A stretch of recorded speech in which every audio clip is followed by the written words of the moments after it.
Om Purnamada Purnamidam Purnat Purnamudachyate Purnasya Purnamadaya Purnamevavashishyate. Om Shanti Shanti Shanti. Shri Swaminarayan Bhagwan Jai. Akshar Purushottam Maharaj Jai. Radha Krishna Devani Jai. Siyavar Ramachandra Bhagwan Jai. Guru Hari Pramukh Swami Maharaj Jai. In the divine presence of Bhagwan Swaminarayan, in the equally divine presence of my Guru Hari Pramukh Swami Maharaj, in the presence of revered saints and all the friends who have gathered here this evening, beginning with Shri Mukesh Bhai Patel. If anybody has convinced me into this marriage, he is good for arranged marriages. We have been a brahmachari all our lives. And the imagination and the power of Mukesh Bhai. And at the same time, somebody whom I have known for long. And I also feel equally proud of recognizing Shri Pranav Adani. I have known him from young. Please rise up and we'll welcome you to begin this entire space. He has taken the reins of AMA for the next 2 years. And so many other people like Sunil Bhai Shah. And there are faces that I remember in my heart like Dhaval Bhai, Kanabar, Sunil Bhai Talati. So many. And one thing that once sweeps you off your feet in AMA is we have traveled far and wide. Right from international conference to simple conferences and discussions and places of thinking. But if there is anywhere where an auditorium is packed not just by an audience, but by attention, anticipation and affection, it's here at the AMA. And I also want to share with you first, I bow down and seek the blessings of all the great speakers and enlightened sadhus and enlightened people who shall be sharing their enlightened knowledge with you throughout this week. I first reverently bow down to them as well. The topic of my talk is conflict management, insights from the Ramayana. Just as Mukesh Bhai, if anything goes wrong, it's his fault. He just got me into this starting, it wasn't there. Once, in a train, an old man was reading the Ramayana. And at the next station, a young newly wedded couple boarded the train. Seeing the old man totally absorbed in the Ramayana, the young man first sneered, joked, mocked. And he said, "Old man, Ramayana is too old for today. Why are you wasting your time? It's totally irrelevant." The old man did not heed, he continued to read. At the next station, the young couple, totally energetic, they disembarked for some refreshments on the platform. Once the train started, the young man rushed and boarded the train. To his shock and horror, he had forgotten his wife on the platform, newly wedded. Teething problems. He forgot his wife on the platform and he was fuming, frustrated. The only thing he could do was to pull the chain, bring the train to a stop. And after all this conflict that had been created, when they came back into the compartment, the old man raised his head and said, "Young man, if you had been reading the Ramayana, this little conflict would never have happened. Ram always kept Sita first." But a fellow traveler, he was wiser. He said, "Sir, if he kept his wife first, he would never have 90% of conflicts in his life." All well and good. Our conflicts sometimes begin with who is first, who is last. Sometimes me and you. Sometimes yours and mine. Sometimes now or never.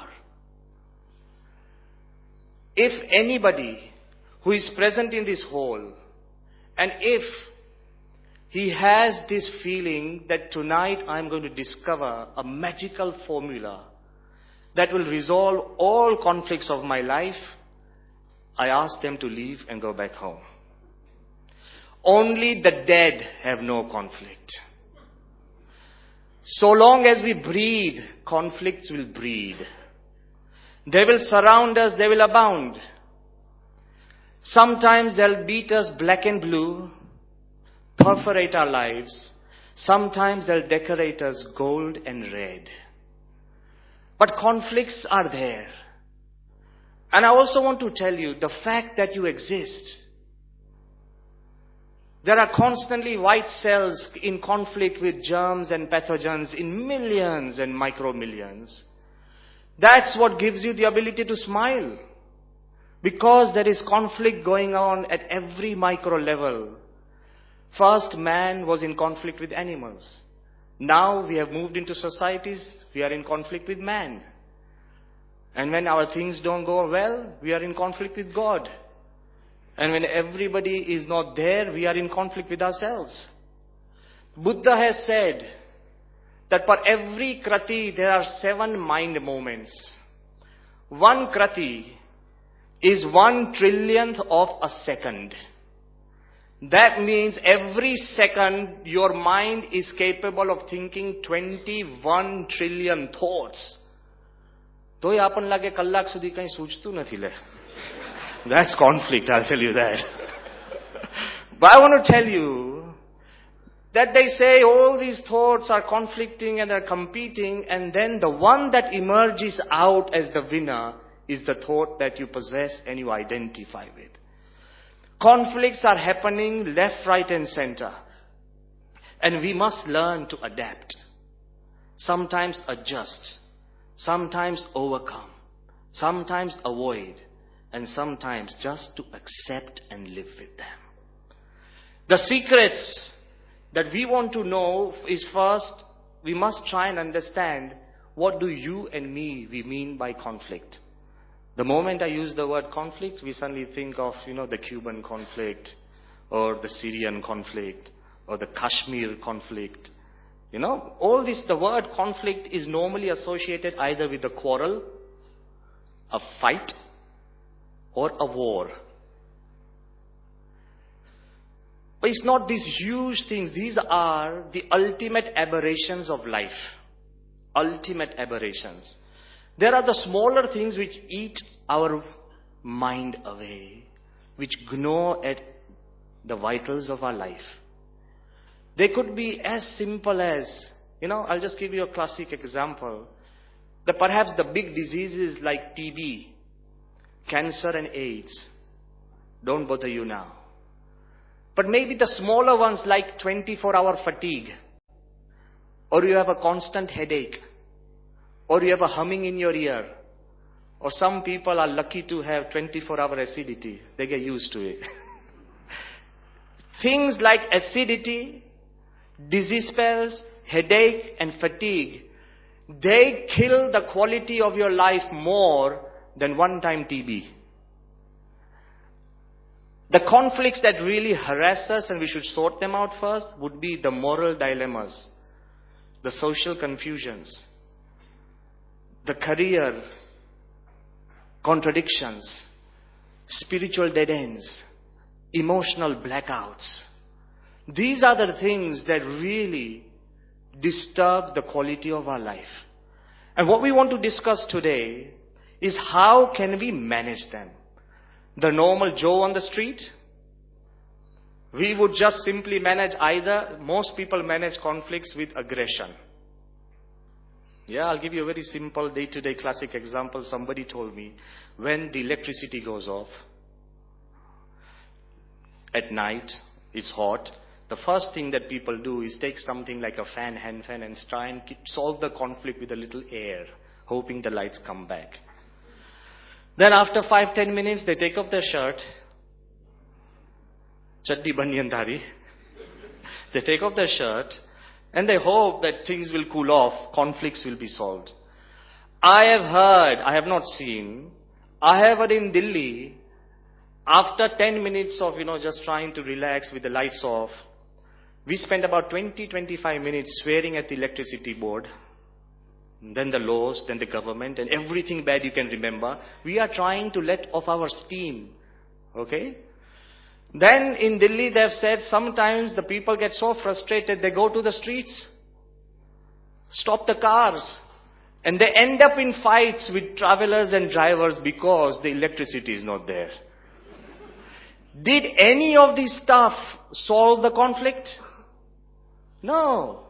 Aggression just creates more conflict. Aggression.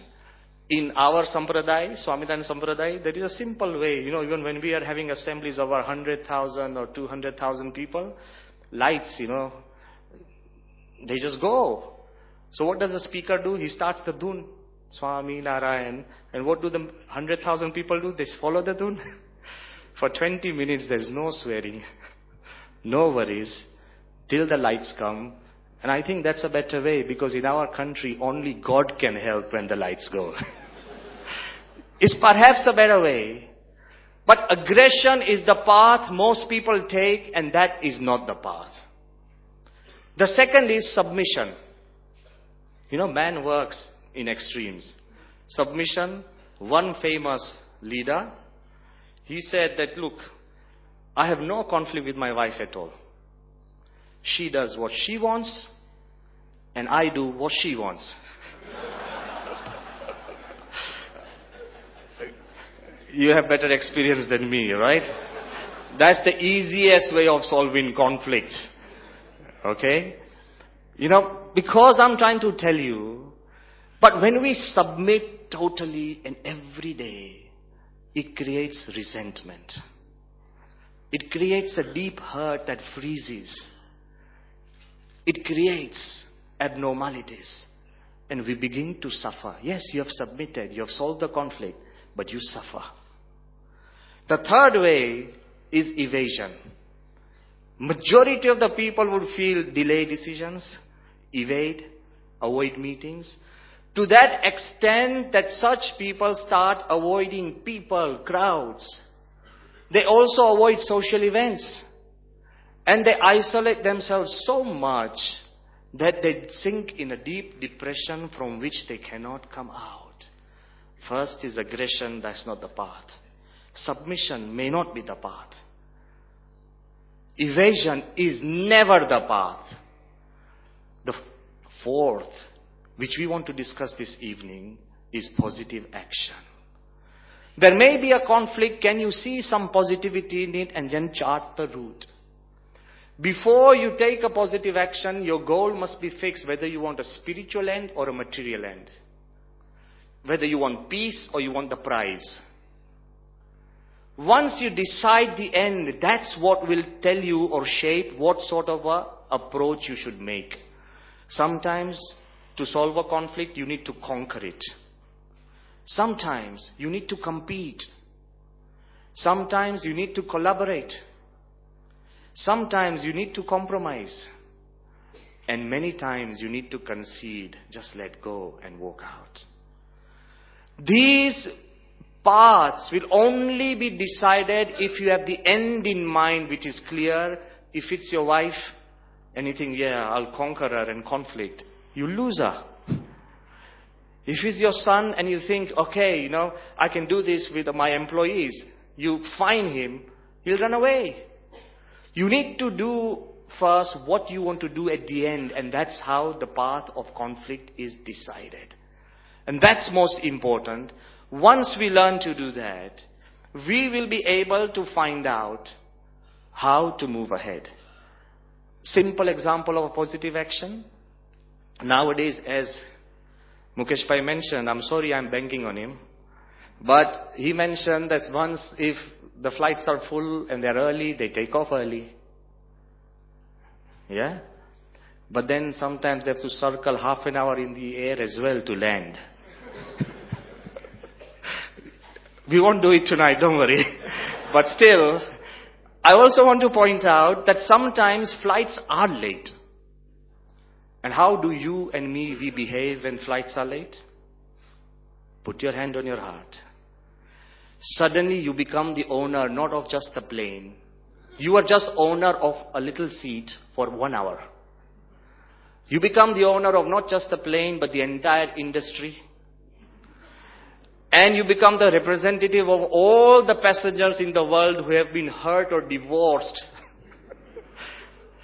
You magnify yourself so much. And what happened, I remember there's an incident. Flight, even the flight people are very expert. They only announce delays 10 minutes at a time. And then you lose your cool. He said, if you had told us, I could have gone back for a cup of coffee. I would have done so many things, which you wouldn't have done anyway. You are just imagining. But anyway, because you want to pick a fight, you'll do anything. One man, he was fuming at the counter because the flight was late. And the poor attendant on the counter has no control over the fight. And he's swearing at the person that, I'm late, you've ruined my day, I'm going to sue you. What's your name? He or she's just the counter person. She doesn't know anything. And this guy was totally mad, gone berserk, swearing at them. He said, I'm going to take the entire company down and I'll see how the plane moves. Actually, he wanted the plane to move. Then he says, I'll see how he's going to move. You know what happens? You lose control over your thoughts, your senses, your words. You just sink deep and deep. Then what happens? Another gentleman arrives. And he is also in the same flight.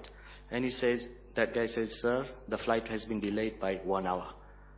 The man said, super, great. Now this guy starts having a go at this guy. Why do you say super great? Look.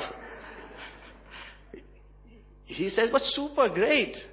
The flight is delayed, fine. He said, what do you mean fine? He said, there can be only 3 reasons why the flight could be delayed. First, there may be a technical problem. I don't want to be in a plane that has a technical problem. Either the weather is bad.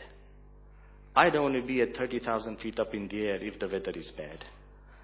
And third, if the pilot has not arrived. I don't want somebody else flying the plane if the pilot has not arrived. I'd rather wait an hour and reach safely than jump on and not reach at all. I want to tell you, if you understand, you will be able to find a positive outcome, a positive passage to the conflicts that you face. And, as Mukesh Bhai said, I cannot overemphasize the fact. If there is any culture out there that has a host and a wealth and a treasure house of wisdom to help you go through conflict, it is the wisdom of Indian culture. No other culture has a bank of such wisdom in the world. And of all the scriptures, one beautiful scripture that we have been gifted for eons, it is the Ramayana. The Ramayana, why I say it has credibility in conflict? I want to ask you, is there anyone in this hall who was born as a king and reduced to a beggar? Is there anyone who has been banished by his father and manipulated by his mother? Is there anyone who just after getting married, his wife was kidnapped for years and decades? Is there anyone who was shunned by society, who had to take help from animals to do his deed? Is there anyone who has undergone so many conflicts without shedding a tear? Lord Ram was that person. If you are here to tell me, I don't want conflict, the path of Ram, Ramasya ayanam iti Ramayanam. The path of Ram is a path full of conflicts in which Ram manages to remain cool, calm and composed. If anyone can teach you how to remain cool, calm and composed in a hurricane of conflicts, it is through the Ramayana. But Ramayana, if you read it, it's not going to help. If you listen to the kathas regularly, it can help, but it's not enough. Even if you memorize it, the word insight, which has been introduced by the people who selected the lecture series, insight, until you have an insight, it does not bring a change to you. For thousands of years, people have seen the apple fall. Only Newton got an insight. Who in this hall has not seen an old man, an ill man, a dead man, and a sannyasi? You can see us right now. But nobody has got the insight like Buddha. He saw the same things that we see every day. Still, we don't get that insight. What did Darwin do? Darwin has seen only the things we see. Perhaps a little child now, through the help of Discovery Channel, sees more creatures, more insects, more forms of animals, more everything vividly. Still, he cannot come up with the idea of evolution. Insight.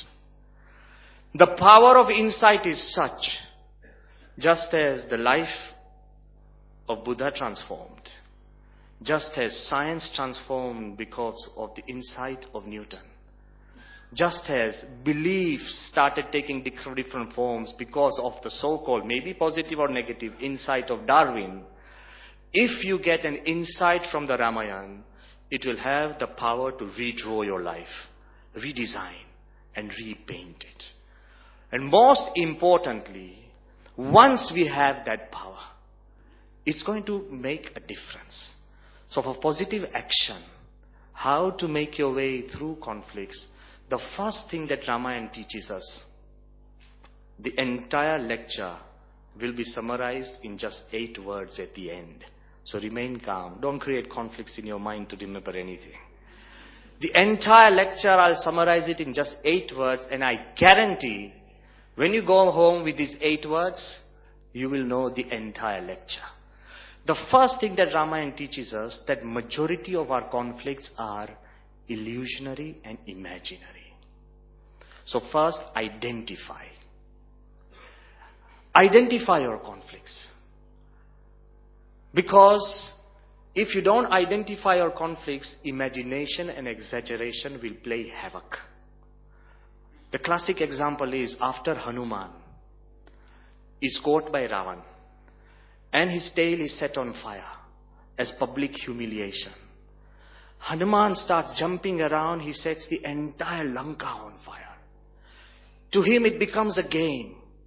And the entire Lanka from every end is blazing. Feeling a sense of achievement, Hanuman goes to the shores of the seas. He's about to douse his tail.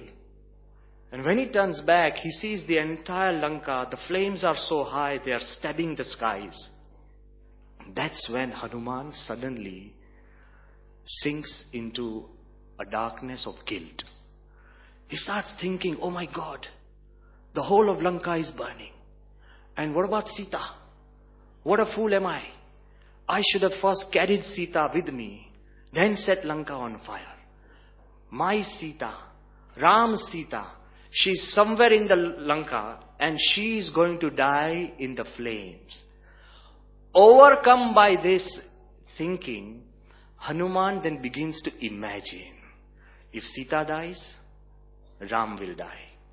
If Ram dies, Lakshman will kill himself. If Lakshman and Ram are no more, Bharat will end his life. The whole of Ayodhya will run helter-skelter without a head. The entire blame and guilt will come to the clan of the Vanaras. I am responsible for total destruction. Before that happens, let me kill myself. Hanuman becomes suicidal straight after achieving one of the biggest tasks of his life. It is known sometimes when you buy a big house, then you become suicidal. How do I run it, manage it? Sometimes if I give you a great car like Rolls-Royce, then you start wondering, conflicts begin. Then how do I upkeep it? Sometimes if you get married into a very rich house, conflicts begin. How do I upkeep? So Hanuman suddenly is overcome by guilt. He's about to end his life, and one thought dawns in his mind. One thought. He thinks, let me go and check. Let me go and check. Where is Sita? When he goes, Sita is there in Ashok Vatika, smiling and happy. Hanuman goes, oh my God, Sita Devi, you're alive. The fire has not done anything to you. Sita says, can't you remember that your tail was burning while your body was not? I had prayed to the devas of Agni that protect, O Hanuman. If my prayers could protect you, surely they will protect me. That's when Hanuman changes his mind. The first insight I want to take from the Ramayana would be, stop imagining and exaggerating your problems. Stop imagining. We tend to imagine so many things which are not there. And when you stop imagining, then most of your conflicts will disappear. And I really want to tell you, this ability to check, recheck, cross-check, and double-check. Samjhi kya? When you hear, you say, that guy hates me. Check out. Don't imagine that he hates you. He might hate you for a day, but he doesn't hate you for life. We tend to take one experience and stretch it for life.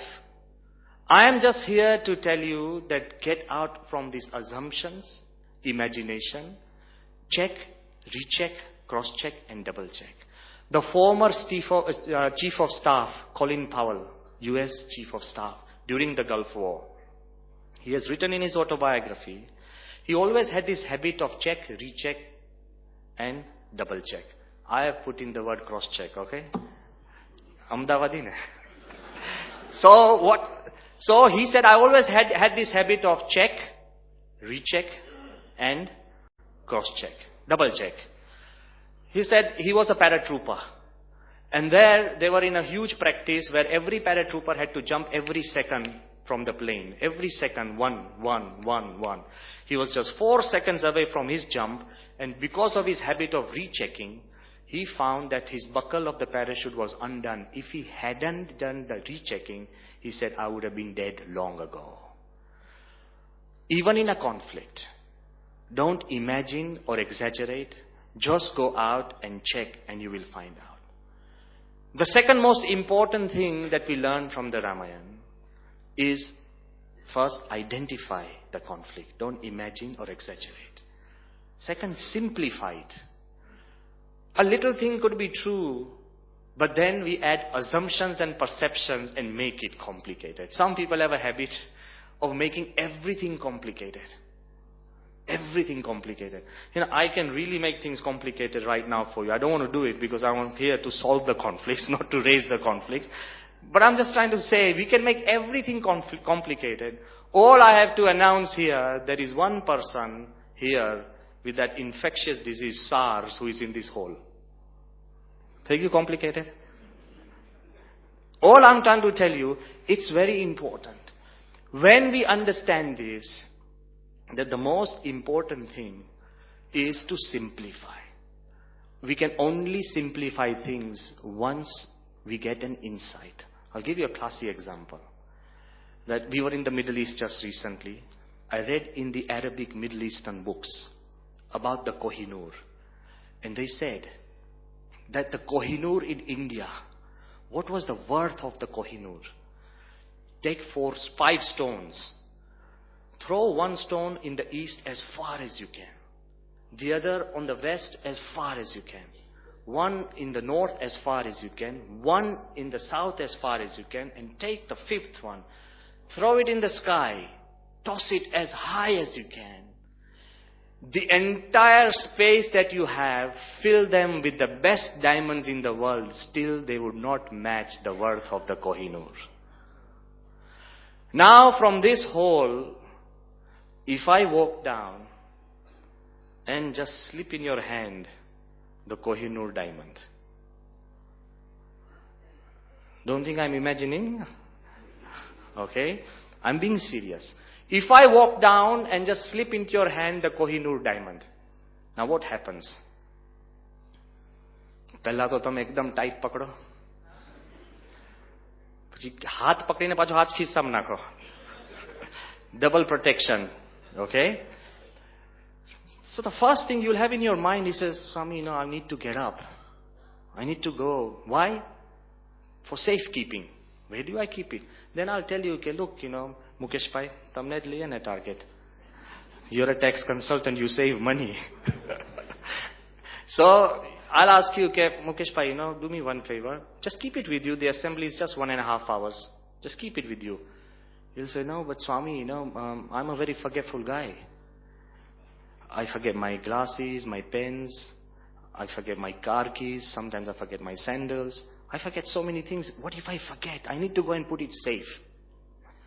The first thing that happens to you is you begin to lose faith in your own self. So I'll say, you get up, go and give this to your wife. She can kiss. You'll say, nah, she's even more forgetful than me. She forgets my name. So you'll begin to lose faith in your family members. It's the Kohinoor. Then I'll say, Mukesh Bhai, Pranav Bhai બાજુમાં જ બેઠા છે. Give it to him to keep. You know him for so long. He's not going to take it away. But it's the Kohinoor. He's my friend, but the Kohinoor remains with me. Then I'll say, okay, do me one thing. You begin to lose faith and trust in your own friends. Then I say, go home and put it in some safe place in your own home. You say, no, my home is not safe enough. You've been sleeping in it for 30 years. All your documents, your marriage things, garena, badhu ત્યાં છે. And suddenly for the Kohinoor, the home is not safe enough. You begin to lose faith in your own home. Then I'll say, go and put it in one international bank. He said, no way. Banks to collapse થાય જ છે. They go every now and then. Then I say, okay, forget about that. I said, just give it to me. I'll give it back after 1.5 hours. What if you change your mind? બીજાને આપી દો તો? I'm just trying to tell you one simple thing. It's all imaginary. Undeserved wealth. Like undeserved pain creates conflict. Even undeserved wealth creates conflict. But then I give you an insight that this diamond that I've given you is a fake. Pati gain conflict shanti gain.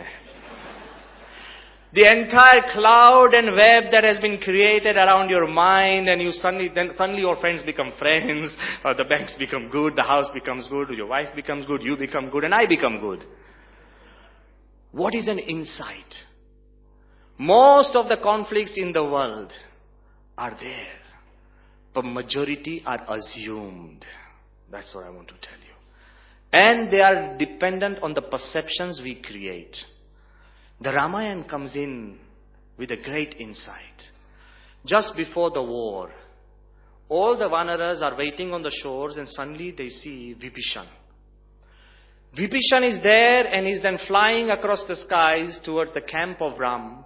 All the Vanaras, including Sugriv, they start saying he's the Rakshas, the brother of Ravan. He's evil, he's a spy, he has come to destroy us. Don't trust him, kill him, kill him, kill him. I'm just summarizing pages of the shlokas. And Ram says, why are you so worried? Why are you in such a big conflict? The war hasn't begun. It already had in their minds. Spy, kill him. Ram says, wait, when you come down, when he talks to Vibhishan, Vibhishan says that I have come not as an enemy, I have come as a friend. A person became an enemy just because one thing was true. He was the brother of Ravan. But the rest were simple assumptions.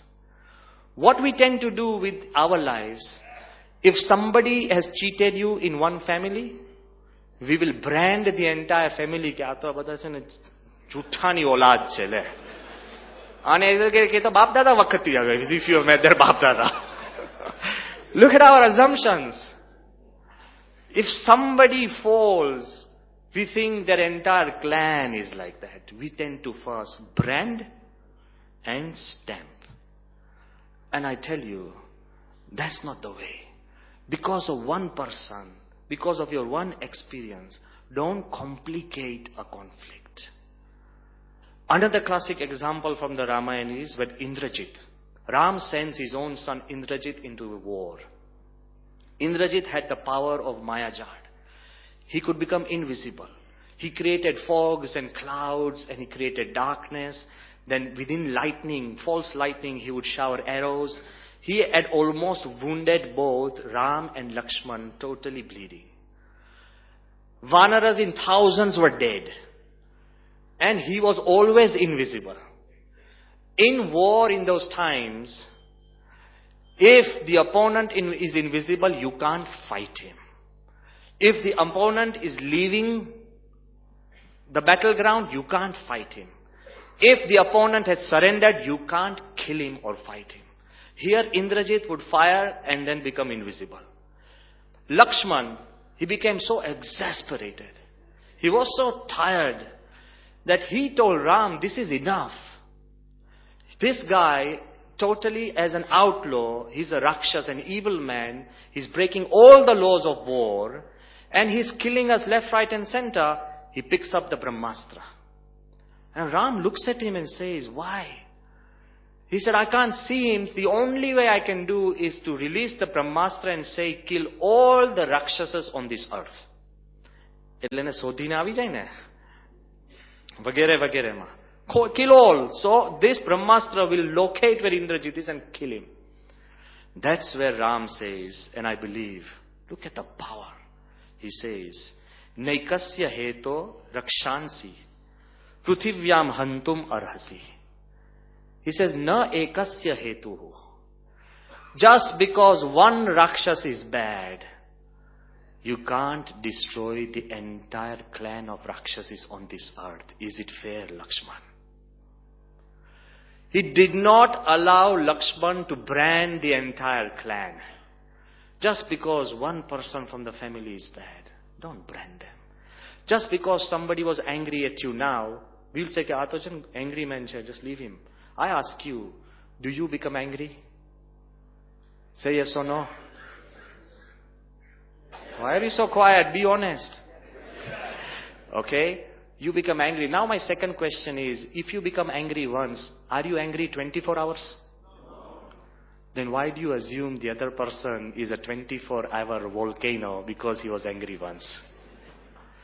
Don't assume. Your relations with your children, your wife, your people, your elders will change if you first get away from imagination, exaggeration, assumption, perception. So first, identify. Second, simplify a conflict. The fact when you simplify, you will get away from generalizations. When Akshardham was attacked, 2 Islamic terrorists, we were there. And we also saw that after the killing, they did a namaz. It's a fact. But Pramukh Swami never pointed the blame at any community, any culture. Otherwise, we would have not been able to go to Bahrain and meet the king of Bahrain. You can't keep this in your heart. You need to move away. Even in your own family, you might have had some issues. They were then. You need to move away from assumptions and permanent branding and stamping. When you move ahead, he teaches you the secrets of life. I remember once we were traveling from Gandhinagar to Gozaria. It was the by-lane. Pramukh Swami's car was behind us. We were escorting him, Puja Brahmviharidas Swami and myself. And suddenly on the road, Pramukh Swami stopped the car. Normally this doesn't happen. Once it had happened when he had a heart attack. The car was stopped. And suddenly we were shocked that, is anything wrong? What's happened? We ran to his car. He lowered his window. And from the window, he produced a very simple chabarki and nani note, which was torn from a very simple spiral book. Somebody had written 4 or 5 words, not even a perfect sentence, Pujya Bapa. And he had signed it. He's somebody from Ahmedabad. He had signed it. So Swami stopped the car. I thought it was something really important, kadach ke United Nations Declaration or something like that, right? Pramukh Swami produced this small chabarki from the car. He gave it to my hand. And Swami said, Swami ke aane kaik prashna છે. મેં કીધું બાપા પણ આટલો અગત્યનો છે કે અહીંયા આગળ રોડની વચ્ચે, in the middle of the road? સ્વામી કે એને લખ્યું છે. He had written કે બાપા મારો છોકરો ભણતો નથી, તો મદદ કરવા વિનંતી લે. What do you do? So I read the name, and I read the name of the writer, and I said, Bapa, this guy, મેં કીધું બાપા આ ક્રેકો છે, આ ગાંડો માણસ છે. સ્વામી કેમ? મેં કીધું સ્વામી, once આ જ માણસ હું ઓળખું છું કે he phoned me રાતના 2 વાગે from ગીતા મંદિર bus station, and he told me કે ચારે બાજુ ઘણી બસો છે, હું કઈ બસમાં ચડું લે? 2 વાગે રાતે. અને મેં કીધું કે આ તો હું બહુ નાનો પ્રસંગ કહું છું. I have a list of prasangs of this fellow. મેં કીધું બાપા આ માણસ છે ને થોડો ક્રેકો છે. અને બીજું, I was also hurt. You're writing to Pramukh Swami, it's a small chabarki. It's not even a request, it's like an order. You know, do this for my little kid who is not studying, okay? And I also know the background of his mind, that he's almost crack. મેં કીધું બાપા આ માણસ છે ને ક્રેકો ગાંડો છે. You know what Pramukh Swami said? સ્વામી કે એનો દીકરો ગાંડો છે? મેં કીધું કે ના બાપા. સ્વામી કે take care of him. And after 11 years, we made arrangements for him to study better. After 11 years, when I was in Canada, 2 years back, that kid came up to me as a qualified engineer earning more than $120,000 because of one chabarki. I had branded his entire family as cracker. Pramukh Swami got rid of that branding from my mind. Stop branding and your conflicts will disappear. So, first, identify. Second, simplify. Third, sometimes we create conflicts because of our own nature and our own problems, so rectify. Sita could have easily avoided this entire conflict by remaining within the Lakshman Rekha. I am not pinning blame on her because it's all God arranged and Ram wanted it like this and that, fine. Okay, we're not putting any, but I'm saying there is a Lakshman Rekha. There is a line of limit in everything you do and everything you think. You know, contrastingly, even the good things have a limit. You love some food, but if you cross the limit, the nourishment becomes your annulment. Because you can't even eat or do things that you love a lot. You love the water. If you remain in water for 24 hours, શું થાય? Skin ne? It's not ready for it. Don't cross the limit. Even jokes. You love jokes. But you know many times when you cross the limit, even your best friends are hurt. And you don't know when it started hurting. Because he's still laughing and he's still hurting. Everything in life, even the good things have a limit, then definitely the bad things do. Don't cross your emotional, moral or social limits. Even if a religious person tells you to do it, there are limits that God has described. And it's very important that you need to be aware of your social, emotional and spiritual limits and responsibilities. I'll give you an example. One man from London, he came and met Pramukh Swami. and his business partner was his best friend. He was also a satsangi. And he cheated him of almost £1 million or more pounds. And then he ran away to some other country. So this man, he came down to Swami Shri and he was telling him, Swami, please pray for me. Swami had blessed him. And then he came up with a plan. And I want to tell you in public because this is very important. He said, Swami, I have met some people who say that just give us 5% of what you have lost. Okay? Extortion. 5% of what you have lost, we will bring everything back with interest. He asked Swami. Do you know what Pramukh Swami said? Nitinu kam pan anitithi na thai. For the sake of law, don't become an outlaw. There is a limit. Let it go. And today I can see both of them have become, after 22 years, once again the best of friends. Imagine. We are taught by the Ramayana, identify, simplify, rectify. Don't start blaming others because you created the conflict. The conflict can be solved or rectified. The fourth is magnify. Sometimes you're there and you feel you can't handle it on your own. Many times you'll feel it. Okay, Swami, my kids, I can't handle them on my own. Or this job assignment is too big. Even you will be getting such conflicts. A huge project, Australia, I hope is going well, right? Okay. So if suddenly you start thinking that I've just started a new venture and it's just too big for me. You've stepped into some new shoes and career and suddenly you feel I can't handle it. Even a new fresh marriage and you feel it's difficult. You know, I'll tell you. The Ramayana says that when Hanuman was a young little kid, he was full of energy, the son of Vayu, the god of wind. And once he decided that the sun seemed like a fruit, that I'll swallow the fruit, and he's flying, flying, flying. Indra becomes disturbed. The gods become disturbed. The little kid is going right to the sun. If he takes the sun, there will be chaos on this earth. So Indra releases his weapon. Hanuman falls to the ground. Brahma comes to the rescue. And the wind goes on strike because it's his son that's disturbed. The whole cosmos is in a conflict. For what? Because of one little kid. Okay? Whole cosmos is in conflict. Tamara garma, tamaro dikro jo bhagi jaye ne, the whole cosmos comes into a conflict.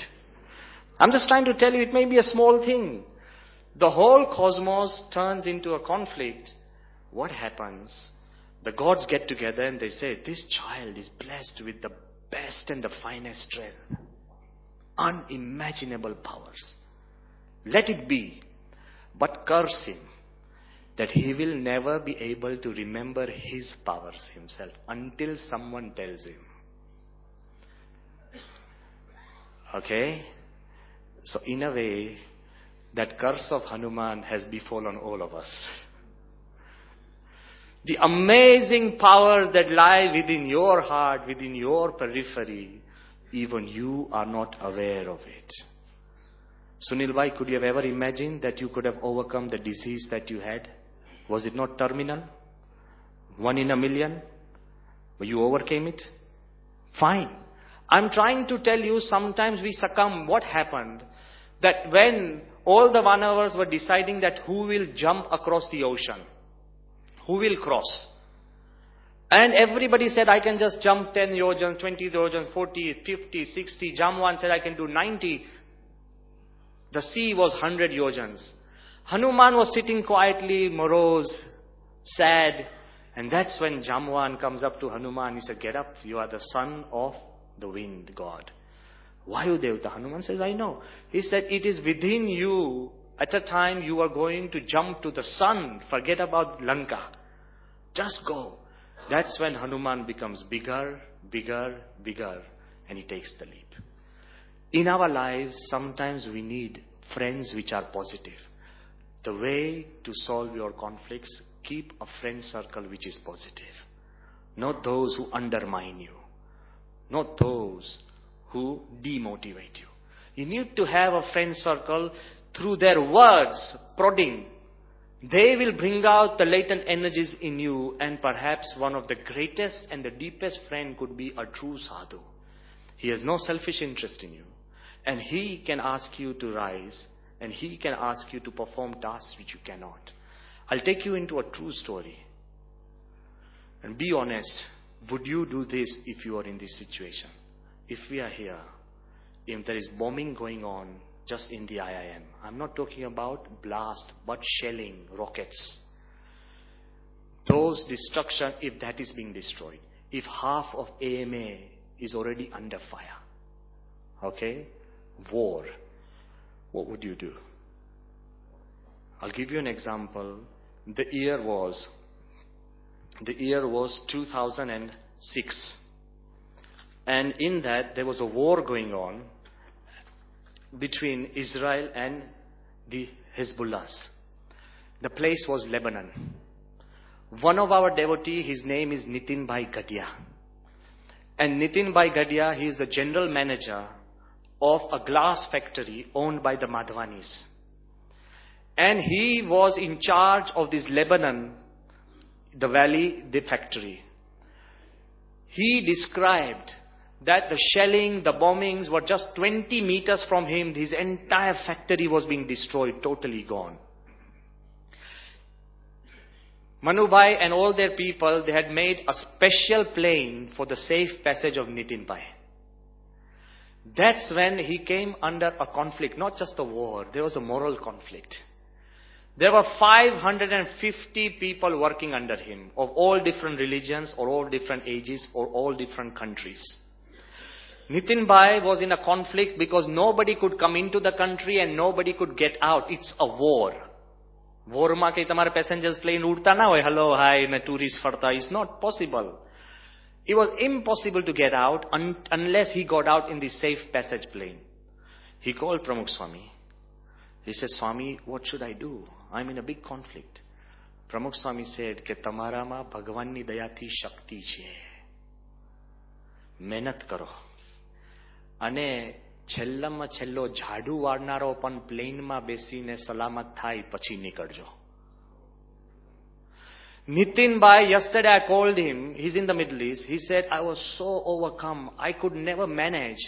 But I stayed up for 3 nights and 3 days and made sure that all 550 people left while we were being bombed from all around. Bombs were going on 10, 20 meters from across where I was. And still I could manage this conflict because Pramukh Swami said that I was bigger than what I was. When you come to a moral conflict, you need the guidance of making you feel bigger than what you are. Only then you will overcome that conflict. નહીં થઈ શકે. આપણને લાગે આવું જ હોય, સ્વામી બધા લે જ. Courage. I'm saying you have to make yourself bigger. So first, then the most important part is magnify. The fifth part, which I believe, sometimes you may as an individual magnify yourself with so much strength and like support yourself and you become bigger than you are. But sometimes there are conflicts which are even much bigger to handle, even if after you are big enough. Suppose I make you the Prime Minister. Can you run the country on your own? Oh, come on. Don't take it seriously. But the higher you go, the more dispensable you become. Factory ma electrician na hoy ne factory band thai jay, boss na hoy ne to chale. Think about it when you go home. The higher you go, you feel you are more powerful, but you are always dispensable. The lower you are, the more indispensable you become. So, even if you become the president or the prime minister, do you think you can run the country on your own? No. So, the fifth thing that Ramayana teaches us to solve any conflict is to unify. How can we unify our energies? And that's when the energies of God will descend. The building of the bridge. Ram knew, Jatayu had already told Ram that Ravana has taken Sita to the south. And Ram asked so many people, still he sent messengers in all 4 directions of India. Why? He wanted the opinion and the good feeling and the support and the prayers of the entire nation for his deed. There may be people who help you, there may be people who support you, there may be people who just advise you, there may be people who wish you well, there may be people who just pray for you, or there may be people who just don't disturb you. That's a seva. It's a big seva, you know. Just let you be. There may be people who just don't disturb you. All this is unified, and that's how Ram Bhagavan could create the bridge. You can only create the larger bridge if you build bridges amongst yourself. Once you build bridges, then you create the larger bridge. Unify. When you unify, no conflict is big enough to disturb you. I'll give you a classic example. When we were building the Delhi Akshardham, Amrut Bhai Sompura, he's the fatherly figure. He was about 85 years old at that time.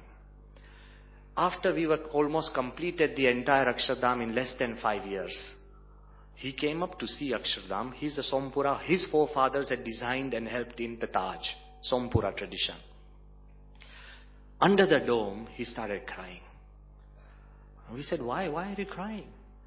He said, Swamiji, I'm a Nastic. I don't believe in God. I made temples of God, but I still don't believe in God. Great, right? Fine. Doesn't matter. So he said, I am a Nastic. I don't worship. I don't believe in God.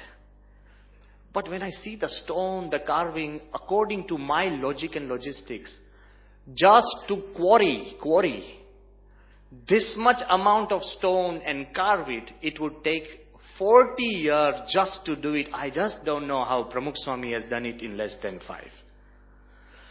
So he said, in my language, if I had to term anybody as God, I would term him as the God of Shilp, Pramukh Swami. But you know what I want to tell you? You know how Akshardham was made? It wasn't made by individuals. It was made by a huge effort of hundreds of sadhus, thousands of volunteers, hundreds of thousands of good people like you. There were cultures who have helped. There have been countries like Germany, America, England, they have volunteered, like Czechoslovakia. They have volunteered free services. There have been people who have come forward and unified.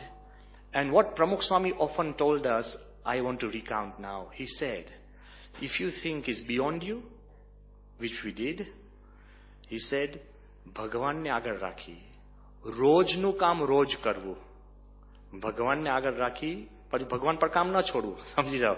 ભગવાનને આગળ રાખી રોજનું કામ રોજ કરવું અને સંપ રાખશો તો દેવતાઓ આવીને કામ કરી જશે. If you keep God at the front, do your daily duty, and if you remain unified, gods will descend and finish your work. You know what I meant by gods would descend? You will be energized by energies that you and you think are humanly impossible, and collectively, in maths 2 plus 2 is 4. In energy, 2 plus 2 could be infinite. So we felt, now if you ask us that, Swami, can you finish Akshardham in 5 years? We can't. If you ask us, can you remake it? I'll tell you honestly, we can't, because I don't know how it happened. When Ramdevji Maharaj, he came with all his whole lot of followers in Akshardham. He has come many times. All his devotees got together and said that, Swamiji, let's get together. Because after they made a huge hospital and Ayurveda, all this hospital and university, they said, Swamiji, let's us also make an Akshardham like this. You know what Ramdevji Maharaj said? Okay, I'll show you an easier way. So what? Ki ye maan lo apna hi hai. I have come here to tell you Akshardham is yours, it is not Swaminarayan's. Because it is a composition of energy of millions of people who have prayed and well-wished. Only then unity can take you to the level of gods. Unity. So all these earthly conflicts will become almost null if you are unified. But then I want to also tell you, number 6. Sometimes even if you unite, some conflicts can't go. What if somebody dies? the loss of a dead person. Can you solve a conflict? Even if all of you wish. Sometimes divorce, I know it hurts. But you can't solve it because it's there, it's evident, it's there. So most important, there are conflicts in your and our lives which we can't solve because they are there. What happened to Lord Ram? Lord Ram was summoned to be coronated and then told to go to the forest. Renunciation. Now they were all unified. Dashrath in his heart did not want him to go. Kaushalya did not want him to go. Lakshman made a comment saying, my father and Kaikeyi were lost in lust. Anything decided in lust has no weightage at all. Lakshman said, don't listen to Dashrath, don't listen to Kaikeyi. Even the citizens of Ayodhya did not want Ram to go. But what did Ram do? He accepted the situation. Even there are conflicts which all of you don't want them to happen. But you have to accept. Only when you accept, you can pacify yourself. So number 6, pacify. When you accept, your entire system and thinking changes. Ram, when he's leaving Ayodhya, he says, thank you, Mother, for you have given me a kingdom far larger than Ayodhya. It is 100 times bigger than Ayodhya, the jungle. He accepted and went and never mourned, never complained. When you accept an inevitable situation that doesn't change, you overcome that conflict. Will you be crying every day, why am I losing hair? Accept it. Why the hair is graying? Accept it. I'm just trying to say, will you be ever... stop complaining about the things you can't change. Change the things that you can. There are so many things you and me cannot change. How Manmohan Singh should talk to Nawaz Sharif, you and me can't change. Nobody listens to us anyway. I'm just trying to tell you there are issues which are beyond us. We spend 90% of our life discussing conflicts of others. We are master solvers of other people's conflicts and not our own. All of us could be awarded Nobel Prize. If Kofi Annan had a problem in his home, that would be a problem. So I'm trying to tell you, change the things you can and accept the things you can't. The incident of Arthur Ashe, because I was there in England as a child, glued to the TV, watching the Wimbledon final. He was going to be perhaps the first African American, a colored person, to win the Wimbledon if he won. Arthur Ashe, he won the Wimbledon. Then he was such a nice, gentle person. He wasn't the routine sportsman who was high-headed, didn't listen to everybody. In 1983, from a fault of a hospital, bad blood transfusion, he contracted AIDS. Here he has a reason to sulk and blame. Main to kahin nathi karyu. And he could sue the hospital, he could do everything. He contracted AIDS because of a bad blood transfusion. Where was his fault? So one of his fans wrote a letter to Arthur Ashe in 1983 saying, Arthur, you're the finest sportsman who has done us proud. Such a gentle guy. Why did God select you for such a bad disease? File it away.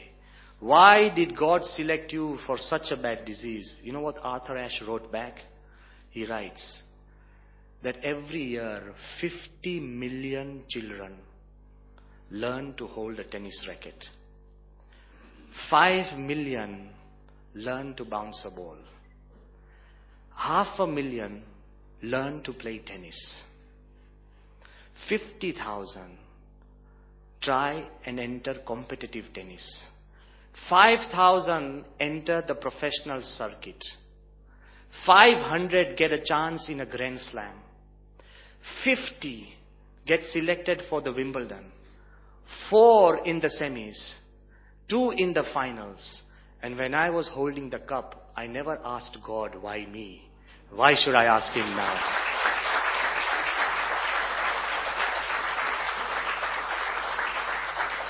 Think of all the good things that God has given you. You've never asked or questioned. Then why do you ask when you are faced with a conflict which you can't avoid? I am asking you that if you accept, then you will rise beyond you. Things can happen, and this is not a distance thing. I remember when we were celebrating the 100 years of BAPS centenary, more than 300,000 people were gathered. There was one devotee of ours, his name was Valmik Patel. He had searched for all the land, the hardest working devotee in the fleet of 2,000 volunteers we had at that time. He was going ahead, showing us the land, and before our eyes, he met with an accident. Such a severe accident, we took him to the hospital. I was there physically. Then the doctors were checking, they found that one of his piece of his bone was already flung out into the road. I personally went back searching for the little piece of bone. He said, if you can get that piece of bone back, his leg would be okay. It's too late. It was the highway. We couldn't find it. Valmik, he was there, he was hurt. He had first operation to get his bones and legs together. Pramukh Swami came and blessed him. Second operation, he became septic. Third operation, fourth, fifth, sixth, seventh, eighth operation, ninth, 10th, 11th. He and his wife decided collectively that it is safer to cut my foot from the knee downwards. I would be rid of pain. I'll put a special foot and then we'll walk and we'll be happy. So he came down to the temple. You know, it's so emotional for me. He found me because he was the one who helped us celebrate the 100 years. So he told me, he said, Swami, we are happy. I want to cut my foot. Here is he coming, not to blame, to take permission. Can I cut my foot? Not saying, why is my foot not getting better? I said, yeah, okay. He said, my wife wants it to be cut. He said, we want it to be cut. They were happy about it. I said, okay, you should cut it. I said, let's go and ask Pramukh Swami. So we phoned. Ishwar Swami was there. I was there. We were all decided, okay, cut your foot. 12 operations after 5 years of process, pain and hurt. And when we phoned Pramukh Swami, we said, ke Bapa Valmik Bhai, well, Swami knew him well. Ke Bapa Valmik Bhai che, and then our prashna che, to ave pag kapi nakhe. Sai ke kem? I was going to say, it's his foot, technically. Sai ke kem? Why does he want to cut it? Swami, nothing's happening. Swami said, I met a doctor in Jamnagar. Swami said, ek Jamnagar ma apne ek doctor, Swami ke eni paase jai. I said, Swami, he's been to Mumbai, he's been to Delhi, he's been to Ahmedabad, he's been to everywhere. It'll be just one more operation, he wants to cut it. Swami kya jayave. You know what has happened? The 12th operation, when he went, his entire leg was cured. But the strength of acceptance that this fellow had, I have never seen him dull, grinning, or difficult, or hateful, or hurtful. And I've asked him to come into this assembly, Valmik Bhai Ubha tha. Now he can run and jump because he had faith. All I want to tell you,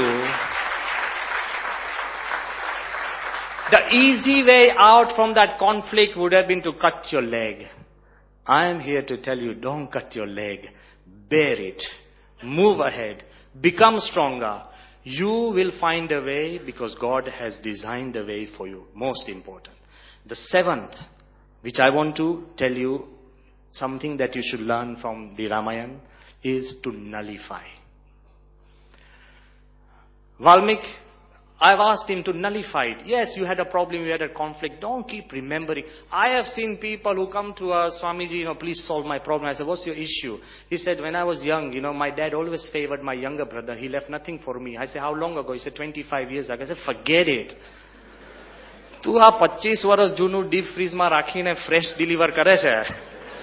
બીજાનું પેટ બગડશે. I'm just trying to tell you, just forget it. God has given you this ability to nullify the conflicts that you have solved. Just forget it. If you keep remembering, if a soldier comes from the war, that there were 100 bullets being fired, 100 bullets, and he would suffer from war neurosis. Forget it. All the bad things God has given you is, look, If we forget the good things so easily, why don't you forget the bad things? Let's be good about it. Let's be honest. Forget it. Nullify. If you can nullify, when Ravan dies, there's an issue of who cremates him. The first to oppose is Vibhishan. He said, no way, he's an evil man, he's a demon, he's a bad guy, he opposed God. I'm not going to do the final rites. I hate him. Ram holds his hand and says, Vibhishan, stop hurting and hating. He's dead. Forgive him. Stop hurting and hating all your life. Move ahead. Forgive him. Ram says, do your duty. Ram asks Vibhishan to do the final rites, and he says, just as you are my brother, Ravan becomes my brother. You should have the ability even to turn your enemies into your brothers. This is what the Ramayana teaches you. The best way to defeat an enemy is to turn him into your friend. He's no longer your enemy. I am trying to say, Ramayana teaches us that ultimately you should clean the table, erase, sweep the floor clean. And this is possible. You know, Nelson Mandela, if anybody of you who goes to Cape Town, go to Robben Island, we have been. I've seen the cell, so small, so hurtful. It's just around, 6 feet by 4 feet or 3 feet. And Mandela, with his height, could not even stretch his feet or stand up tall. It is so shocking. For 28 years, Mandela was incarcerated in that place. And at that time, the person who presided over the Ministry of Justice, the person who was the Prime Minister for 16 years, John Worcester. 16 years, he was a white supremacist. He regularly made things that Mandela should be hanged, he should be killed. Mandela deserves death, nothing else. For 16 years, John Worcester was haranguing the end of Mandela, who was suffering. You're in the prison with no hope of getting out. Constantly, every day, it appears in the newspaper, he should be killed, killed, killed. Other people deciding your destiny. John Worcester, the Prime Minister of South Africa, was the most vociferous and vehement. But when Mandela came out of the prison after 28 years, amongst the first questions that the newspaper people asked, they said, Mr. Mandela, what do you think of John Worcester? Mandela said, he's a decent man, and he walked off. He did not have a single bad word about the guy who jailed him and punished him and was trying to kill him. I am asking you, we belong to a much more glorious culture. And I'm asking you, just forgive your relatives, your family members. I'm not asking you to go across the globe. The people who are closest to you are your closest allies. Forgive and move ahead. Wipe the slate clean. When you have the power to do that, then you will be able to find a place to go ahead and become much better. So, nullify. When you can nullify, then you will find a place that conflicts won't be there to hurt you again and again. What Ram does, after his entire 14 years, he comes to Kaikeyi in Ayodhya. And he bows down to Kaikeyi, and Ram says, Mother, were it not for you, I would have not discovered the love of my father, that he could not live without me. Were it not for you, I would have not discovered the sacrifice for Bharat, for he could not rule without me. Were it not for you, I would not have discovered the devotion of Lakshman, for he could not breathe without me. Were it not for you, I would not have discovered the loyalty of Sita, for she could not think without me. And were it not for you, I would have not discovered the enmity of Ravan, for he could not sleep without me. Thank you, Mother, for making my life special. He not only swept the board clean, he not only forgave and forgot, he shows us the way that conflicts do not beat you down, they build you up. Conflicts never beat you down, but they build you up. Once there was a boy, he loved butterflies. And he left like taking care of butterflies. Butterflies goes through 4 stages: the eggs, the caterpillar, the pupa chrysalis, and the winged butterfly. Every time the first pupa or chrysalis broke open, the little boy saw that these butterflies inside took almost 1 day pushing and pressing with their wings to come out. He felt this conflict was hurting them. The moment the first chrysalis broke, the boy with his 2 fingers would break open the chrysalis to solve the conflict of the butterflies. Those butterflies whose chrysalis the boy broke did not gain strength in their wings, could never fly.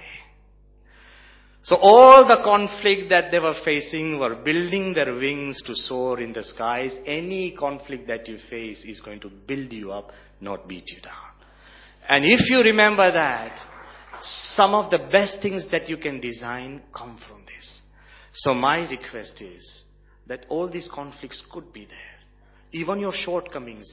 Does anybody know that Bruce Lee, one of his left leg was 1 inch shorter.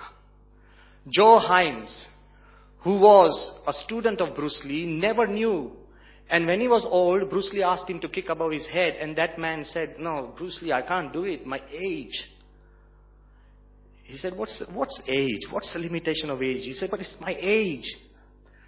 That's when Bruce Lee confessed to him. He said, "Hardly the world knows my left leg is 1 inch shorter." He said, "I've never let anybody know, but because of that, I could pivot well. I designed kicks that would reach farther because of his limitation." He said, "You don't even know that right from a young child, I'm wearing contact lenses." Bruce Lee was short-sighted. So I designed a fighting system which was close combat. You would always bring people across. You understand? Redesign the world according to your shortcomings, and conflicts will not remain. I am just asking you, there are ways of moving ahead. Don't sulk. Don't cry. There is enough water in this earth. You don't need to add a few more drops. I am telling you that if you rise, then even your shortcomings will be blessings. In Uganda, in 1970s, Idi Amin had a bad dream. 500,000 people were affected. 80,000 Asians, many Indians in 30 or 40,000 were sent off as refugees to England, India, Canada, and all other places. All these rich people who owned big businesses, including Madhwaniji, giant, overnight, if you are expelled from India, penniless, homeless, what a shock. All these people arrived in England. Biggest conflict of their lives. Suddenly you are reduced as resourceless, homeless, penniless, hopeless, and useless. You feel. They arrived in England. And I want to tell you, they are the same people. From the tens of refugees, they have become multi-millionaires on the soil of England because they persisted. And our London temple that has been built by the refugees from Uganda who came down penniless, and they have gifted the whole country one of the best temples in the world. Conflicts will remain, but that doesn't stop you doing some superhuman, super valuable work. You should remain. Don't think that world ends because you decide to. God has put you on this earth for a higher purpose. And if you understand, we all know that Gandhiji attempted to commit suicide at the age of 12. If he had succeeded, it would have been a different story for India. I'm saying our freedom struggle would have gone a roadblock. We all know that Martin Luther King tried to commit suicide twice, 7 and 12. He loved his grandmother so much. And he jumped out of the window. But because he survived, the African Americans got a voice and freedom. We all know Maxim Gorky.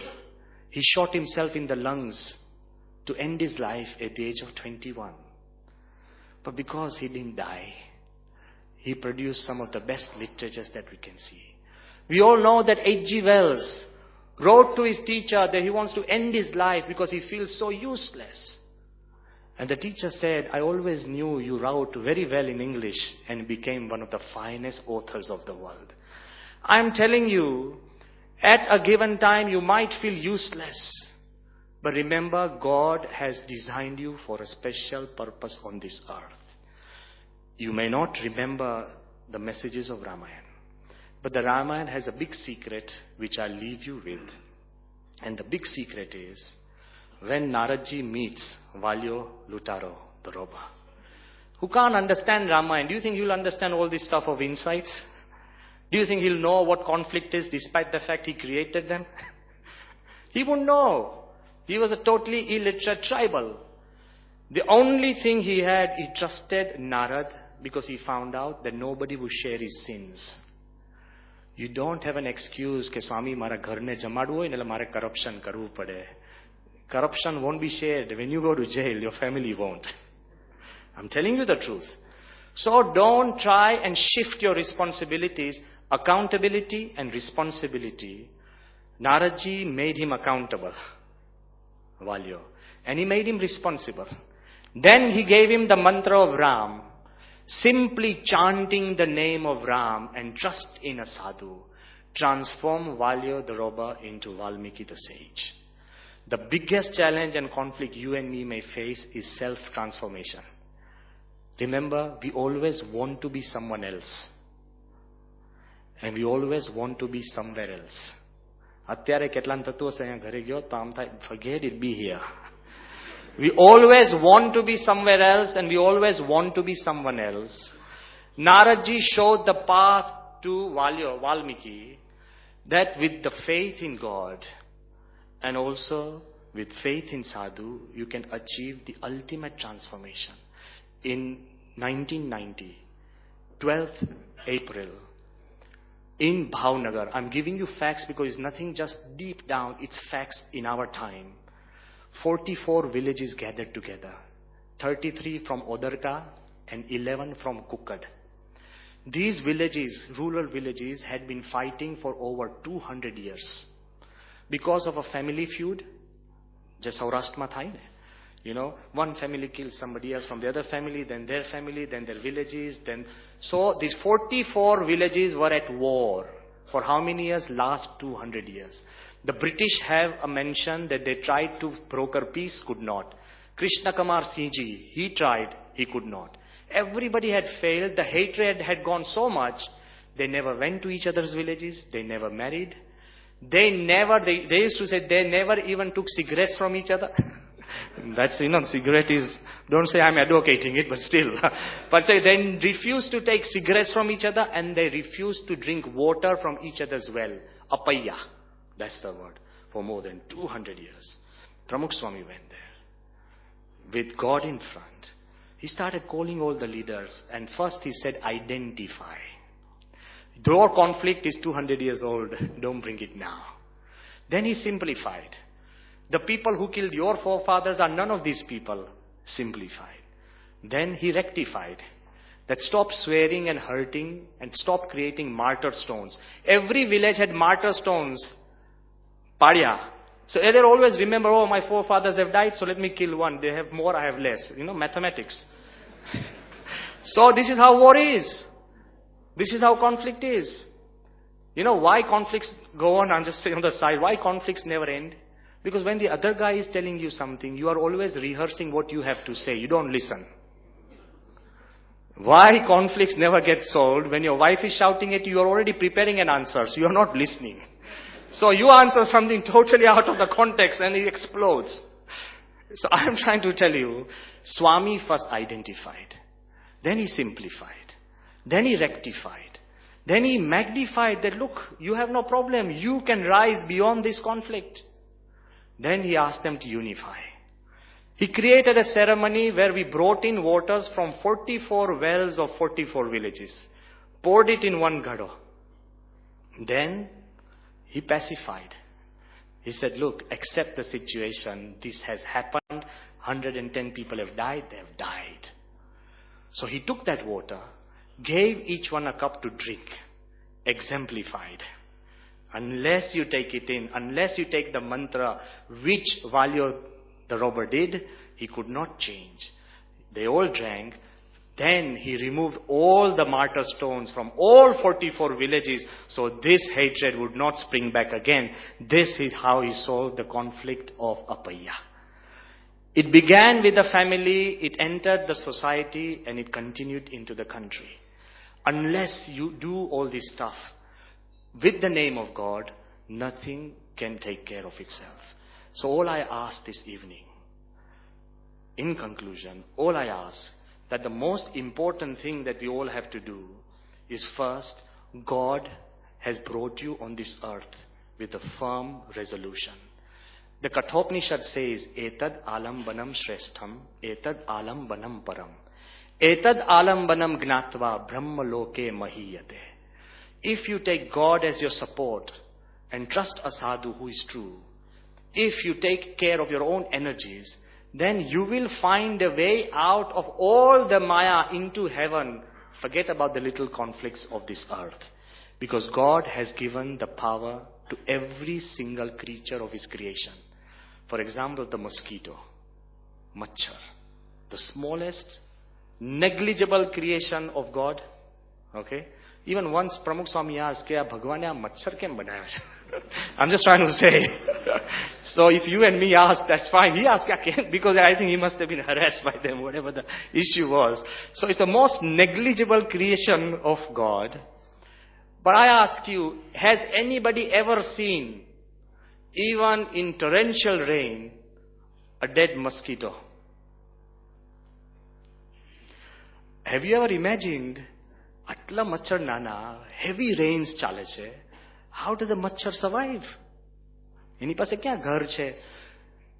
I can guarantee scientists have done experiments where they've created torrential rains and they've asked the mosquito fly, forced it. And rains are perhaps the biggest conflict for a mosquito. The mathematics says that the speed, the weight and momentum of the raindrop makes the raindrop 10,000 times more in weight than the mosquito.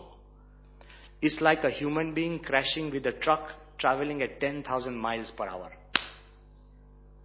Okay? And the raindrop is not just one. There are thousands and thousands coming along. Still they say, you will never find a single dead mosquito. Do you know why? First, it has the ability to dodge. But it can't dodge all. So just listen to me, when the raindrop hits a mosquito, instead of resisting it, it goes with the flow. Samjh gaya? It goes with the flow for about 4 inches, then slowly it slips off. That's an art.